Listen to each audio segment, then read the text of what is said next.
आज की वीडियो में मैं बात करने जा रहा हूँ movie the house next door के बारे में, जो कि एक बहुत ही अच्छी स्टोरी लाइन होने के साथ साथ एक बहुत ही डरावनी मूवी भी है। ये एक तमिल मूवी है जिसमें मूवी के लास्ट में कुछ बिल्कुल ही अनएक्सपेक्टेड होता है। इसलिए आज की वीडियो में मैं आपको इस मूवी की पूरी एक्सप्लेनेशन करने जा रहा हूँ। इस मूवी की शुरुआत में हमें एक माँ और बेटी को दिखाया जाता है जो कि चाइनीज है और वो अपने घर में बहुत ही खुश रहते हैं। लेकिन तभी दिखाया जाता है सूर्य ग्रहण को और फिर कहानी आती है कई साल आगे, जिसमें हमें दिखाया जाता है एक न्यूली मैरिड कपल को, जिसमें लड़के का नाम होता है कृष्णकांत आचार्य यानी क्रिश और लड़की का नाम होता है लक्ष्मी, जिनके पड़ोस में हाल ही में एक नई फैमिली शिफ्ट हुई है जिसका नाम है D'Costa family. Krish City Hills Hospital में काम करता है और वो एक डीप ब्रेन स्टिमुलेशन स्पेशलिस्ट है और इंडिया का बहुत ही सक्सेसफुल डॉक्टर है। और हॉस्पिटल में उसके एक फ्रेंड होते हैं जो कि एक साइकेट्रिस्ट होते हैं और उनका नाम होता है डॉक्टर प्रसाद। और तब दिखाया जाता है डिकोस्टा फैमिली को, जिन्होंने घर में रात को पार्टी रखी होती है नए घर में आने की खुशी में। और ये घर वही होता है जिसमें कई साल पहले वो चाइनीज माँ और बेटी रहती थी। और इस पार्टी में क्रिश और लक्ष्मी भी आए होते हैं। जैनी क्रिश को देखकर उसकी तरफ अट्रैक्ट हो जाती है। जैनी पॉल डिकोस्टा की बेटी है और जैनी क्रिश से बात करने की कोशिश करती है, लेकिन क्रिश उससे इतनी बात नहीं करना चाहता और वहां से चले जाता है। और तभी क्रिश घर में घूम रहा होता है, तभी वो देखता है कि जो पॉल की छोटी बेटी है जिसका नाम सारा है, वो खिड़की से बाहर कुछ देख रही होती है। जब क्रिश देखता है तो बाहर जैनी कुएं के ऊपर खड़ी होती है और वो कुएं के अंदर छलांग मार देती है। क्रिश पॉल को रस्सी लाने को कहता है और भागता हुआ कुएं के अंदर जाकर कूद जाता है। जब वो जैनी को बचाने जाता है तो वो देखता है कि वो जैनी नहीं कोई और था, जिसे देखकर क्रिश डर जाता है और कुएं से बाहर आ जाता है। लेकिन फिर वो उसे बचाने दोबारा अंदर जाता है और इस बार वो जैनी को बाहर ले आता है और फिर क्रिश उसे होश में भी ले आता है और वो पूरी तरह से ठीक होती है। जब क्रिश अपने घर में आता है तो वो उसी चीज़ के बारे में सोचता रहता है कि उसने कुएं के अंदर वो क्या देखा था। लक्ष्मी उसे इस बात पर बोल रही होती है कि उसने बिना कुछ सोचे समझे कुएं के अंदर छलांग मार दी और उसके माँ बाप से ज़्यादा चिंता तुम्हें हो रही थी। लेकिन क्रिश उसकी बात को गौर से नहीं सुन रहा होता और वो तभी जैनी के पास आकर उसे किस करने लग जाता है और ये दोनों एक दूसरे के फिजिकली क्लोज आ जाते हैं। उसी दिन रात को पॉल क्रिश के घर आता है और उसकी मदद मांगता है क्योंकि जैनी को दौरा पड़ा होता है और क्रिश उसे ठीक कर देता है और पॉल को कहता है कि जैनी को हॉस्पिटल ले आना, हम उसके ऊपर कुछ टेस्ट कर देख लेंगे। अगले दिन सुबह जैनी क्रिश को उसके घर पर थैंक यू बोलने आती है और फिर थोड़ी देर तक जैनी अपने फादर के साथ क्रिश के पास टेस्ट करवाने चली जाती है और सारी रिपोर्ट्स पूरी तरह से नॉर्मल होती है। और उसी दिन पॉल के घर में दिखाया जाता है जो पॉल की वाइफ है लीजी, उन्हें अपनी अलमारी के अंदर कुछ चाइनीज में लिखा हुआ सेंटेंस मिलता है और तब लक्ष्मी उनके घर के बाहर आती है जो कि डोर बेल रिंग करती है। लेकिन दोनों बार रिंग करने पर भी कोई बाहर नहीं आता तो लक्ष्मी अंदर चली जाती है और उसे वहाँ पर लीजी मिलती है और वो लीजी को कहती है कि शायद तुम्हारी डोर बेल काम नहीं कर रही, मैंने बजाई थी लेकिन कोई भी बाहर नहीं आया। लक्ष्मी डिकोस्टा फैमिली को उनके घर पर आज रात को डिनर पे आने के लिए इनवाइट करने आती है और तभी वो एक बच्ची को भागते हुए देखती है, लेकिन वो सोचती है कि शायद ये उनकी छोटी बेटी सारा है। लेकिन तभी लिजी उन्हें बताती है कि उनकी दोनों बेटियां घर पर नहीं है, वो बल्कि अपने फादर के साथ गई हुई हैं। और कोई बाहर आता है और डोर बेल रिंग कर देता है और इस बार डोर बेल काम करने लग जाती है। लेकिन इस बात पर लिजी और लक्ष्मी इतना ध्यान नहीं देती और जब लक्ष्मी भी उस रूम से बाहर चली जाती है तब दिखाया जाता है कि उस रूम का दरवाज़ा अपने आप ही बंद हो रहा है। उसी रात को क्रिश के घर पर सिर्फ पॉल, लीजी और जैनी आती हैं और जो उनके फादर और उनकी छोटी बेटी सारा होती है वो जल्दी सो गए होते हैं, इसलिए वो उनके घर पर नहीं आ पाते। जैनी डाइनिंग टेबल पर क्रिश से फ्लर्ट करने की कोशिश कर रही होती है, लेकिन क्रिश बार बार उसे रोक रहा होता है और तब वहाँ पर लक्ष्मी भी आ जाती है जो कि उन्हें थोड़ा देख लेती है, लेकिन वो इस बात पर इतना ध्यान नहीं देती। और डिनर खत्म होने के बाद जैनी खिड़की से अपने घर की तरफ देखती है और उसे वहाँ पर एक साया दिखता है और उसके बाद क्या होता है आप खुद ही देख लीजिए। इसे देखकर जैनी बहुत बुरी तरह से घबरा जाती है और अपने घर चली जाती है। उसी रात को पॉल को अपने घर पे पियानो बजाने की आवाज़ आ रही होती है। वो सोचते हैं कि शायद उनके फादर चला रहे होंगे, लेकिन जब वो उनके रूम में देखने जाते हैं तो उनके फादर भी सो रहे होते हैं और जैनी भी सो रही होती है। तब वो पियानो वाले रूम में जाते हैं और देखते हैं कि वहाँ पर पियानो नहीं बज रहा, बल्कि वहाँ पर एक छोटा सा म्यूज़िक डिवाइस है वो बज रहा होता है और वो उसे बंद कर कर वहाँ से जाने वाले होते हैं। लेकिन तभी वो म्यूज़िक डिवाइस अपने आप दोबारा ऑन हो जाता है। इस बार पॉल जब वापस आते हैं तो उसकी दोनों बैटरीज निकाल देते हैं और बैटरीज भी अपने साथ ले जाते हैं। तभी बाहर जैनी खड़ी होती है जिसे देखकर पॉल घबरा जाते हैं और वो उसे कहते हैं कि इतनी रात को क्या कर रही हो। तब जैनी उन्हें बताती है कि मुझे भी वो आवाज़ आ रही थी। पॉल उसे कहते हैं कि अब वो आवाज़ नहीं आएगी और जैनी आंखें बंद में ही चलकर अपने कमरे में जाकर सो जाती है। तभी एक साया दिखाया जाता है जो उस पियानो को बजा रहा होता है। अगले दिन क्रिश के घर जैनी का फ़ोन रह गया होता है जिसे क्रिश लौटाने उनके घर जा रहा होता है। तभी उसे पॉल का कॉल आता है और क्रिश उसे बताता है कि उसका फ़ोन हमारे घर रह गया था। पॉल क्रिश को बताता है कि जैनी और सारा सुबह से नहीं मिल रही। तब क्रिश जैनी को ढूंढने पॉल के साथ चले जाता है। पॉल देखता है कि जैनी खाई की तरफ जा रही है और वो उसे बचाने के लिए उसके पीछे जाता है, लेकिन जैनी खाई के बिल्कुल कोने पे जाकर रुक जाती है और जैसे ही पॉल उसके पास आता है तो जैनी पलट कर वापस जाने लग जाती है। घर जाकर पॉल उसे डांटना चाहता है उसकी इस हरकत पे, लेकिन जैसे ही वो जेनी को कुछ कह रहा होता है तभी जेनी वहाँ पर बेहोश हो जाती है। अगले दिन पॉल जेनी को डॉक्टर प्रसाद के पास ले जाता है, जो कि एक साइकियाट्रिस्ट है, और वो जेनी को ठीक करने के लिए उससे बात करना शुरू करते हैं। जेनी उन्हें बताती है कि एक रात जब वो टॉयलेट में बैठकर एक किताब पढ़ रही होती है तभी उसके दरवाजे पर दस्तक होती है, और वो सोचती है कि शायद सारा होगी, और लगातार कोई दरवाज़ा को नॉक कर रहा होता है। जेनी उससे परेशान होकर बाहर पानी फेंकने जाती है, तब वहाँ पर सारी नहीं होती, और जो पानी उसने फेंका होता है वो खून में बदल गया होता है, जिसे देखकर जेनी डर जाती है और दरवाज़ा बंद कर देती है। लेकिन तब भी दरवाजे को नॉक नॉक करने की आवाज़ आ रही होती है। जब जेनी पीछे होती जाती है तो जब वो वापस टॉयलेट में बैठती है तो वो टॉयलेट में नहीं बल्कि किसी की गोद में बैठ जाती है। ऑलरेडी टॉयलेट के ऊपर कोई बैठा होता है। डॉक्टर प्रसाद इतना सुनने के बाद जेनी को कहते हैं बाकी की बात हम कल कर लेंगे। डॉक्टर प्रसाद क्रिश और पॉल से कहते हैं कि मुझे जेनी के बारे में थोड़ा और जानना होगा, और अगले दिन पॉल जेनी और सारा को अपने साथ फैक्ट्री साइट पर ले जाता है, और तभी पीछे से डॉक्टर प्रसाद जेनी के रूप में आते हैं और वो उनके बारे में काफ़ी चीज़ें पता करते हैं कि कैसे जेनी शैतान पर भी विश्वास रखती है और भगवान पर भी। अगले दिन डॉक्टर प्रसाद जेनी के ऊपर हिप्नोटाइज करते हैं और वो पूरी तरह से हिप्नोटाइज हो जाती है, और तब डॉक्टर प्रसाद उससे पूछते हैं कि उस दिन तुम खाई की तरफ क्यों गई थी। तब जेनी ये रिप्लाई करती है कि वो खाई की तरफ नहीं गई थी। तब डॉक्टर प्रसाद कहते हैं जो गई थी उससे बात हो सकती है। तब एकदम जेनी सर नीचे की तरफ झुका लेती है और चाइनीज़ में कुछ बोलती है। वो अपने साथ एक शख्स को लाए होते हैं जो चाइनीज़ समझता है, और वो उन्हें बताता है कि वो कह रही है कि इस घर से चले जाओ। तब डॉक्टर प्रसाद उसे कहते हैं कि ये बोलने वाली तुम कौन होती हो। लेकिन तभी जेनी अपने पेट को पहुंचने लग जाती है और डॉक्टर उससे पूछते हैं कि ये क्या कर रही हो, तो वो जवाब देती है कि वो खून पहुंच रही है।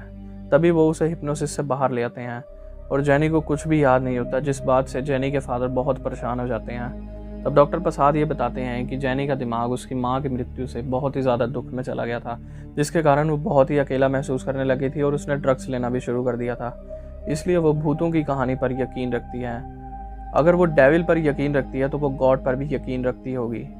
इसलिए उसकी तसल्ली के लिए हमें एक नकली एक्सोर्सिज्म करेंगे, जिससे कि उसे लगने लगेगा कि उसके अंदर से वो शैतानी आत्मा चली गई। और फिर वो सभी पैस्टर जोशुआ से मिलने जाते हैं, जो कि चर्च में प्राइस्ट होते हैं, और वो उन्हें कन्विंस करवा लेते हैं कि वो एक एक्सोर्सिज्म करें। लेकिन पैस्टर जोशुआ कहते हैं कि चाहे आप ये सब फेक करेंगे, लेकिन मैं इसे झुटला नहीं सकता, इसलिए मैं सारा सामान रियल लेके जाऊंगा और रियल एक्सोर्सिज्म ही अटेम्प्ट करूंगा। अगले दिन ये चारों पहुंच जाते हैं जेनी के पास। पैस्टर के एक्सोर्सिज्म शुरू करने से पहले डॉक्टर प्रसाद उसे कहते हैं कि जिसने हमसे कल बात की थी, अगर तुम नहीं आई तो हम एक्सोर्सिज्म ऐसे ही शुरू कर देंगे। और तभी जेनी के शरीर की हड्डियां मुड़ने लगती हैं। पैस्टर एक्सोर्सिज्म शुरू करते हैं और जेनी चिल्लाने लग जाती है, और वो चिल्लाते चिल्लाते कमरे के सारे शीशे तोड़ देती है। पॉल उसे रोकने आते हैं, लेकिन वो पॉल को पीछे फेंक देती है, और तब इन चारों को समझ आ जाता है कि जेनी के अंदर सचमुच में कोई साया है, और वो उसे कुर्सी से बांध देते हैं। लेकिन कुर्सी हवा में लेविटेट होने लग जाती है। कुर्सी से अलग होते ही जेनी शांत हो जाती है, लेकिन तभी उसे पीछे धक्का लगता है और क्रिश के ऊपर अलमीरा गिर जाती है। पैस्टर के हाथ से क्रॉस छूट जाता है और वो भी हवा में लेविटेट होने लग जाती है, और जेनी बहुत ही जोर से चिल्लाने लगती है। लेकिन जैसे ही जेनी खामोश होती है तभी पैस्टर गर्दन के बल नीचे गिर जाते हैं, और वो कुछ ऐसा देखते हैं जिसे देखकर वो बहुत ही ज़्यादा शॉक्ड में रह जाते हैं। और अब जेनी पूरी तरह से नॉर्मल हो जाती है, लेकिन पैस्टर कोमा में चले जाते हैं। और उसी दिन रात को पॉल के घर नौकरानी होती है। वो एक गुड़िया बनाकर जादू की विद्या कर रही होती है, लेकिन तभी वहाँ पर पॉल आ जाता है और उसे ये सब करने से रोक देता है। उसी दिन रात को पॉल के घर के अंदर कोई आ रहा होता है, और वो अंदर आ जाता है की होल से, और वो साया उनके घर पे काम करने वाली के कमरे में चले जाता है और उसे बिल्कुल वैसे ही मारता है जैसे उसने गुड़िया बनाई थी। अगले दिन पॉल के पूरे परिवार को वो कहीं नहीं मिलती। पॉल उसके कमरे में बेड के नीचे देखता है जहाँ पर वो गुड़िया पड़ी होती है, और बेड के नीचे किसी के खरोचने के निशान भी होते हैं, जिसे देख के पॉल बहुत ही बुरी तरह से घबरा जाता है और अपने फादर से कहता है कि उस बंजारे को बुलाना होगा, जिसे पिछली बार पॉल ने ही घर से निकाल दिया था। जब वो बंजारा उनके घर आता है तो वो उन्हें बताता है कि वो अपनी इस रेत के थ्रू स्पिरिट से कम्युनिकेट कर सकता है, और वो उनसे बात करना शुरू करता है। वो उन्हें बताता है कि इस घर में एक माँ और बेटी की स्पिरिट है, जो कि तुम्हें इस घर से सही सलामत निकाल देना चाहती थी, लेकिन उन दोनों के अलावा यहाँ पर एक और स्पिरिट भी है, और उसी स्पिरिट ने तुम्हें यहाँ पर रोका हुआ था। पॉल कहता है कि हम आज इस घर को छोड़कर चले जाएंगे, लेकिन बंजारा कहता है उससे अब कुछ नहीं होगा, अब तुम कहीं भी चले जाओ, वो आत्मा तुम्हारा पीछा बिल्कुल नहीं छोड़ेगी, इसलिए तुम्हें इस घर में रहकर ही उसका सामना करना होगा। तभी दिखाया जाता है क्रिश के घर, जहाँ पर लक्ष्मी क्रिश को ये खुशखबरी देती है कि वो प्रेग्नेंट है। अभी डॉक्टर प्रसाद उस केस पर इन्वेस्टिगेट कर रहे होते हैं, और वो पुलिस से 80 साल पहले की उस केस की फाइल मंगवाते हैं, और वो उस टाइम की फाइल होती है जब वहाँ पर वो पूरा चाइनीज परिवार रहता होता था, और उन्हें उनकी फ़ोटो भी मिल जाती है। उसी दिन रात को क्रिश को बाहर किसी की आवाज़ आती है और वो जब दूसरे कमरे में जाता है तो सारा फर्नीचर उल्टा हुआ होता है और कुछ हवा में लेविटेट भी होता है। जब वो बाहर जाता है तो उसकी कार के साथ भी यही होता है। उसके पीछे एक साया होता है जो कि उसे पकड़ना चाहता है, लेकिन क्रिश के पलटते ही वो साया उसका पीछा करना बंद कर देता है और जब वो अंदर आता है तो वो बेड पर ही सोया होता है। और ये देखकर क्रिश को पता लगता है कि वो अपने शरीर के साथ नहीं उठा, बल्कि सिर्फ उसकी आत्मा ही उसके शरीर से बाहर आ गई है। और उसे एक छोटी लड़की की आत्मा दिखती है जो कि लक्ष्मी के पेट पर हाथ लगाती है। क्रिश उसे रोकने आता है, तभी वो दूसरी आत्मा भी उसके पीछे आ जाती है और क्रिश जोर से चिल्लाता है, लेकिन वो अपने बेड पर होता है और तब उसे पता लगता है कि वो सपना देख रहा था। अगले दिन जब क्रिश हॉस्पिटल चले जाता है तो लक्ष्मी देखती है उनके घर पानी नहीं आ रहा और वो वाटर टैंक को देखने छत पर चढ़ जाती है। लेकिन जैसे ही वो छत पर वाटर टैंक को देखने जा रही होती है, वहाँ पर उस छोटी लड़की की आत्मा होती है जो कि लक्ष्मी को डरा देती है और लक्ष्मी ऊपर से नीचे गिर जाती है। और क्रिश उसे हॉस्पिटल ले जाता है क्योंकि लक्ष्मी प्रेग्नेंट होती है, लेकिन लक्ष्मी भी ठीक होती है और उसका बच्चा भी ठीक होता है। तब क्रिश ब्रेन सर्जरी करने के लिए जाता है, लेकिन अब तक क्रिश के साथ काफ़ी कुछ हो चुका है जिससे कि वो डिस्ट्रैक्ट रहता है और अपना सर्जरी के ऊपर फोकस नहीं बना पा रहा होता। और जब वो अपनी सर्जरी परफॉर्म कर रहा होता है तब भी उसे उन दोनों माँ बेटी की आत्मा दिखाई देती है जो कि उसी सर्जरी रूम में आसपास घूम रही होती हैं। लेकिन फिर भी क्रिश उन सबको इग्नोर करके अपनी सर्जरी परफॉर्म कर ही रहा होता है। लेकिन तभी क्रिश को उस पेशेंट के सर पर कुछ दिखाई देता है जिसके कारण वो पूरी तरह से डिस्ट्रैक्ट हो जाता है और गलती कर बैठता है और उस पेशेंट के सर से खून आने लग जाता है। और इस गलती के कारण क्रिश को हॉस्पिटल से सस्पेंड कर दिया जाता है क्योंकि उस पेशेंट की जान भी जा सकती थी। तब डॉक्टर प्रसाद क्रिश से मिलने आते हैं और वो उन्हें बताते हैं कि उन्हें उस फाइल से पता चल गया है कि पॉल के घर में 80 साल पहले क्या हुआ था, कि कैसे एक दिन वो पूरा चाइनीज परिवार घर पे मरा हुआ पाया गया था। वो बताते हैं कि इस पूरे हादसे को एक लड़की ने अपनी आंखों से देखा है और वो लड़की अब काफ़ी बड़ी हो चुकी है, इसलिए वो उस लेडी के पास चले जाते हैं और वो उन्हें बताती है कि 80 साल पहले क्या हुआ था। वो बताती है कि 80 साल पहले एक आदमी अपनी बीवी और बच्ची के साथ यहाँ पर रहता था जिसका नाम था लियू वे। उनके घर में एक बहुत ही बड़ा पेड़ था जिसमें बहुत सुंदर फूल खिलते थे और उस लड़की की माँ हमेशा उसे फूल तोड़ने देती थी। लेकिन एक दिन जब वो माँ और बेटी घर पर नहीं थे तो मैं उनके घर फूल तोड़ने गई, लेकिन उस आदमी लियू वे ने मुझे पकड़ लिया और घर के अंदर ले आया। तभी वहाँ पर उसकी पत्नी आ गई और उसने मुझे वहाँ से भगा दिया, जिस बात से लियू वे को गुस्सा आ गया और उसने अपनी पत्नी से कहा कि अगर हमें लड़का चाहिए तो हमें शैतान की पूजा करनी होगी और एक लड़की की कुर्बानी देनी होगी। और तब वो उसे बेहोश कर देता है और अपनी बेटी को ले आता है। उसे कहता है कि अगर तुम्हें एक छोटा भाई चाहिए तो तुम्हें मेरी बात माननी होगी। और तब लियू वे अपनी ही बेटी का गला काट देता है। ये देखकर उसकी माँ से ये दुख बर्दाश्त नहीं हुआ, इसलिए वो खुद की जान ले लेती है और लियू वे भी कुएं में कूदकर आत्महत्या कर लेता है। और जिस दिन उसने अपनी बेटी की कुर्बानी दी होती है वो दिन था सूर्य ग्रहण का और वो बताती है कि कल फिर से सूर्य ग्रहण है। ये सुनने के बाद क्रिश और डॉक्टर प्रसाद वहाँ से चले जाते हैं। दूसरी तरफ पॉल के घर में दिखाया जाता है कि वो बंजारा उनसे पूछता है कि तुम घर में कोई ऐसी चीज़ मिली है जो यहाँ बहुत टाइम से हो पर तुम्हारी ना हो। तब जैनी उसे वो कंघी ला कर देती है और उसे बताती है कि उसे ये एक पेड़ के नीचे मिली थी। तब जैनी, पॉल और वो आदमी उस पेड़ के पास चले जाते हैं। तब वो बंजारा उस पेड़ पे हाथ लगा के कुछ महसूस करता है और वो वहाँ पर खोदने को कहता है और वहाँ पर खोदने पर उस पूरे चाइनीज़ परिवार की लाश मिलती है। और तब वो बताता है कि अब तक वो माँ और बेटी की स्पिरिट तुम्हें इस घर से बाहर भेजना चाहती थी, लेकिन लियू वे की आत्मा ने तुम्हें जाने नहीं दिया। और अब पॉल की फैमिली को भी सब पता चल जाता है कि 80 साल पहले क्या हुआ था और वो आत्माएं क्यों हमें इस घर से बाहर निकालना चाहती थी और लियू वे हमें रोकना चाहता था। और हॉस्पिटल में लक्ष्मी को भी उस माँ और बेटी की आत्मा दिखती है, जिससे डरने के कारण वो हॉस्पिटल के किसी और कमरे में चली जाती है और ये होता है पैस्टर जोशुआ का रूम। तब पैस्टर जोशुआ कोमा से बाहर आ जाते हैं और वो लक्ष्मी से बात करने लग जाते हैं। लक्ष्मी पूरी तरह से नॉर्मल होती है, इसलिए उसे हॉस्पिटल से डिस्चार्ज कर दिया जाता है। लेकिन जाने से पहले वो पैस्टर जोशुआ से मिलती है और वो लक्ष्मी को उस दिन की बात बताते हैं, वो क्यों इतने शॉक में चले गए थे। तो वो वापस अपने घर आ जाती है और क्रिश भी वापस आ जाता है। वो बता देती है कि पैस्टर को होश आ गया था और उन्होंने कहा है कि हमें अगले 1 घंटे तक जैनी को कमरे में बंद करके रखना होगा।